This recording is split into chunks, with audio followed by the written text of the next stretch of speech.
Hey Vangabonders.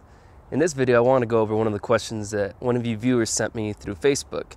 And just for a little bit of background, if you guys didn't know, me and my best friend lived in this van for about half a year and traveled for about 3 months. And if you want to see how we prepared the van and got it ready to do all that, I'll put the links in the description for some of the videos we've uploaded and you can check them out there on the channel. But now on to the question. So the Vangabonder said, I'm planning the first trip with my van again that I bought for like $1,000. It's not going to be something major, just a 4,000 kilometer journey in about a month. My question is, what would you do differently when preparing your van, and what mods do you feel are pretty necessary? That is a very good question. So when it comes down to what I would do differently when preparing the van, it's hard to say because I feel like the van was pretty well prepared for the trip and did a really good job for us and treated us very well.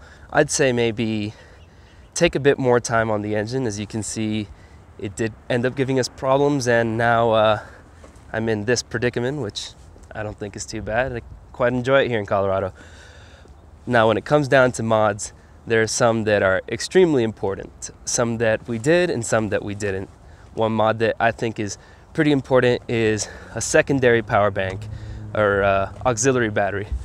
Our auxiliary battery is a 100 amp hour Mighty Max battery, which I think was plenty power for our entire trip. Some people go with more than that. 100 amp hours seem to be just about fine. And we used a solar panel to charge it. Keeps it charged just about all the time. This is also an important mod right here, which is your little multimeter. Now, the solar panel isn't as necessary. I think it is necessary. A lot of people don't care for it and just charge their battery with an alternator. That's all up to you. Shameless plug, we sell those. Another mod that I feel that we kind of messed up on, that we could have done better, is the cylinder head temperature sensor. Some people swear by it, some people don't care for it. I think it's pretty important. Ours ended up remaining in the back because I didn't get enough cable to extend it all the way to the front. So I had my brother in the back checking the temperature of the heads all the time. Now, the best thing about having it up front with you is that you can see if there's any shifts in the temperature that are unnatural. If you're going uphill, it's going to heat up. But if it just starts heating up for no reason, you might have a problem and you might want to pull over.